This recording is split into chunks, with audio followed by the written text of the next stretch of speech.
Beep, beep. Good morning, everybody, and welcome to this thing that we like to call Northern News Now Plus on the Northern News Now Plus app. That's the one right there. Anyway, I'm your host, whether you like it or not, Matt Rasmussen, a.k.a. the King of Halloween, a.k.a. the morning show director here, a.k.a. the host of Movie Mondays with Matt. So thank you for tuning in to this podcast version of Movie Mondays with Matt here. What do we even get into? Well, this is the last episode of the year. Hopefully you can tell, yay, Happy New Year 2026, all that good stuff's going on. Little throwback episode as well. I'm wearing the exact same outfit I did for the first episode of the streaming and the television hits that we do every morning to kind of look ahead to 2026 and look back to 2025 and recount some of the best moments from 2025 is what we plan to do here today. And but before we do that, let's just talk about Anaconda real quick. Like, that's my flick of the week. I saw the new Anaconda movie, and I chose that as my flick of the week because I really love the original Anaconda, the original 1997.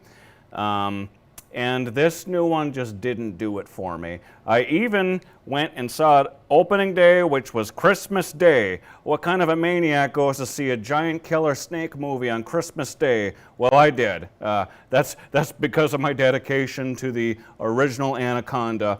I was hoping that it would, bring about some sort of fun feels. And it wasn't good. It was not good. It really missed the mark in many ways. It just didn't quite realize what its full potential was. It had all of these mishmashed, half-baked ideas was the thing.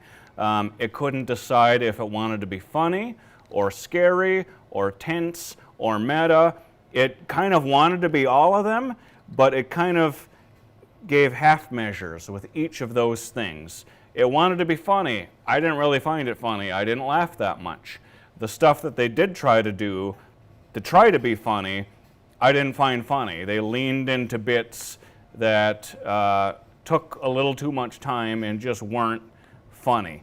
And that happened a lot, and it wasn't scary either. There were moments that could have been scary and could have been more tense. And had they built the suspense and the tension with it, it could have worked on that aspect. And it wasn't scary either. You don't get a lot of snake action either. You come to see a giant killer snake movie to look at the giant killer snake, and you barely see that, like ever. And when you do, the effects aren't that amazing. Not like the 97 effects were amazing either, but like they were comparable for their time. And another big complaint I had about the new Anaconda is they have two of my favorite cast members of all time. Jack Black, who stars in the Goosebumps movies. Paul Rudd, who stars in the Ghostbusters movies. My two favorite things ever. Two of my favorite leading men of all time together in a buddy comedy, playing the two male leads. And it didn't do it for me. They just, I don't know, it's their chemistry wasn't quite there. Not like they're not like actually friends, but it just didn't work as far as I'm concerned. I just wasn't a fan. And the other thing that they try to do is they try to make it meta. It's like, we're gonna go out and we're gonna reboot Anaconda, and those two, they grew up like me watching Anaconda, and they were fans of Anaconda, and they're like, we're going to reboot Anaconda, and it's going to be like our life's goal to do this. And then they go out and attempt to do it, and that's when they run into an actual Anaconda. And there were many missed opportunities with that too. If they wanted to be meta, they really should have leaned into the meta, and that would have been funny for me. Because one thing they could have done is try to recreate one of the original movie scenes from the original. That would have been funny, and just see how they botch that and mess it up. That would have been funny. them constantly quoting the original Anaconda, that would have been funny. Them having to relive moments from Anaconda when they're now living Anaconda, that would have been funny, that would have been great. They missed the mark on all that. Those are examples of things they could have done. I like to compare this movie to Ghostbusters, the original Ghostbusters. That movie was a mixed bag of all kinds of things, and it did every single thing perfectly. It wanted to be a comedy, it was. It's one of the funniest comedies of all time. It wanted to be a special effects spectacular, it was. It's some of the greatest special effects of the 80s that people still talk about and use samplings from to this day. It wanted to be scary, oh my God, was it scary. Some of those jump scare moments, really, they went for it with that movie. They went for it. There were no half measures in Ghostbusters. It did everything to perfection. And that's why that movie stands the test of time. And this Anaconda could have been the next Ghostbusters. You had Paul Rudd in it, for crying out loud. Unfortunately, it just did not do it. They should have watched Ghostbusters a few more times and figured out the correct way to do it. And you know what? I will say this. I'm not going to just dump all over this movie the whole time. There were a couple of things that, you know, were okay. They had a couple of celebrity cameos in it. One of the cameos I 100% expected and was very glad that they delivered upon. I was like, yes, good, run with this, play with this for a while. This is leading into the meta aspect of it, good, I like this. And then, at the end, there's another celebrity cameo. I won't spoil it for you. That one I did not see coming. And that was the big crazy like throwdown tease ending. My crown's falling off here. Uh-oh, this whole thing's coming undone. This whole thing's coming undone. Hopefully this is not an omen for 2026. Okay, anyway, so I did not expect that last celebrity to show up there at the end. That was cool. Did not expect that. It helped a lot with my rating of the movie, but you know, just overall, it just was not great. I'll rewatch it because you know, it was really distracting in the theater on Christmas Day. There were a lot of families there, a lot of kids there, really being loud and obnoxious. It was hard to focus on the movie in general. But I don't know, it just didn't quite do it for me. So that's Anaconda. But you know, I'll recap maybe the Anaconda franchise in just a minute. I've really been putting off the box office numbers. So let's get into these box office numbers real quick like before we do some other stuff. I know that's what you guys tune in for the box office numbers. So let's take a look at our first item here. Is this going to work? Joink. Nope, that did not do the thing I wanted it to do. There we go. Now we're going to do this. What is happening back there? Oh well. Now we're going to take a look at this. Joink.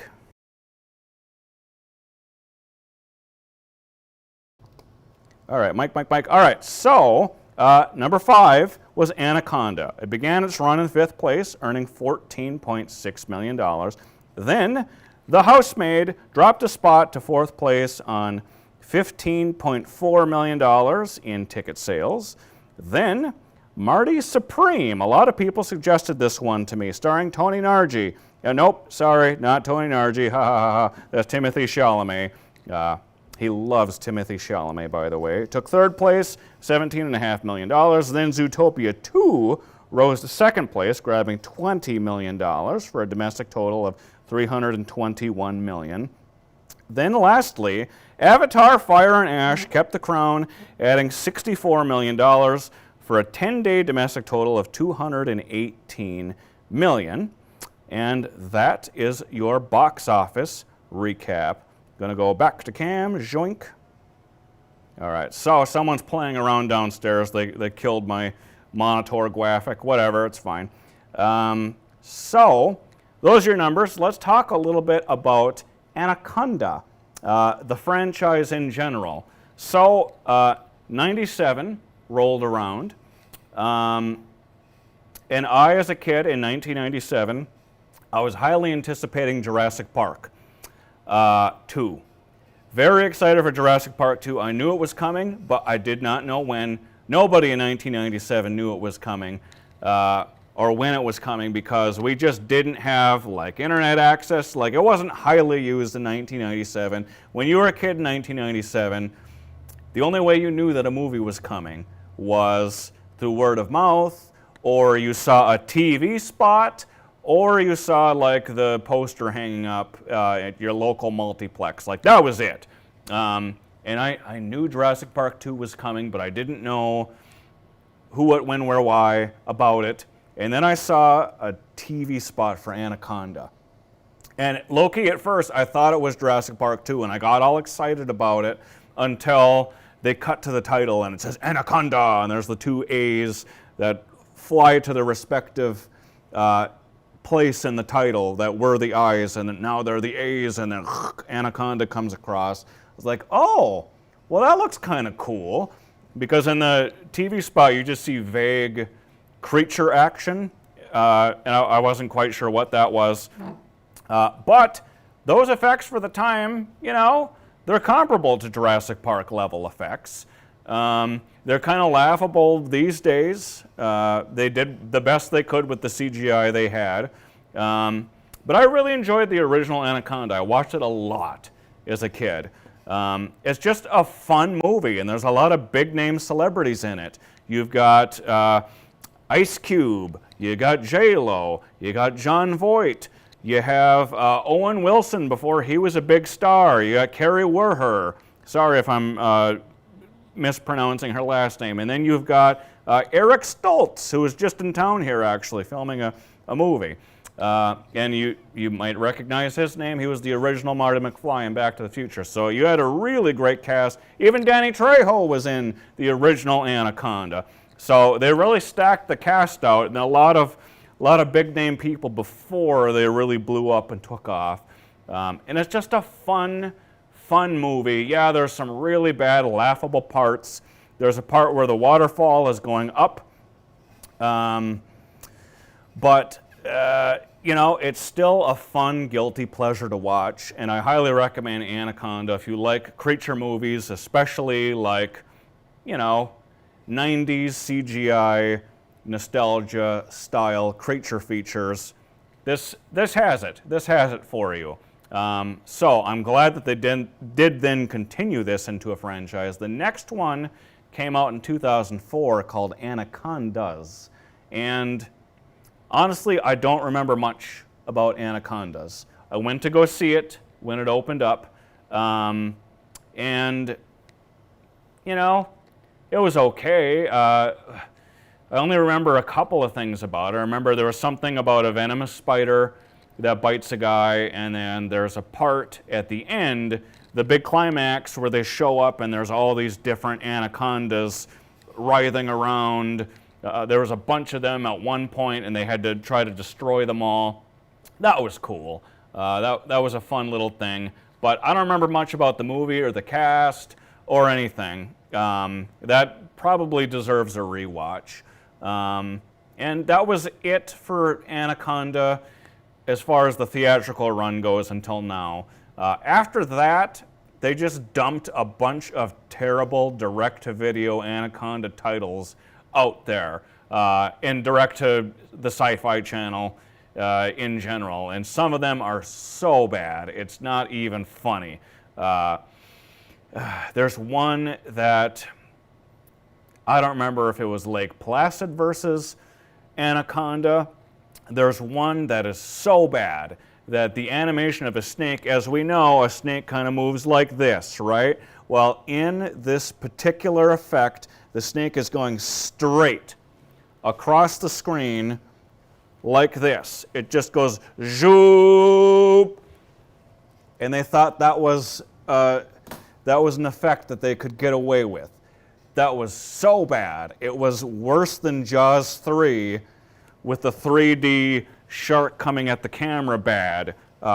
And it's, to this day, it's one of the worst, most laughable things I've ever seen put to screen. So if you want to catch that little moment, you can check some of those terrible direct-to-video Anaconda movies. I think that one was in the Lake Placid one, which was like the 5th Anaconda movie. There was like a 3 and a 4, and then that was part 5.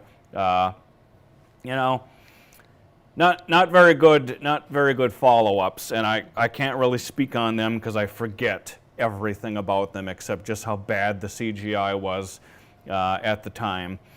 So then that takes us to now, the 2025 version of Anaconda. And I already shared my thoughts on that one. Just, it wasn't good. I was really hoping that this would be a fresh start for the franchise. Also, the idea that they're making it a comedy for the first time, yeah, it seems a little weird on paper, but I thought it's something different. Maybe this will work, because you have those 2 powerhouse buddies in there, Paul Rudd and Jack Black, and that just didn't do it for me either. The movie just couldn't figure out what it was.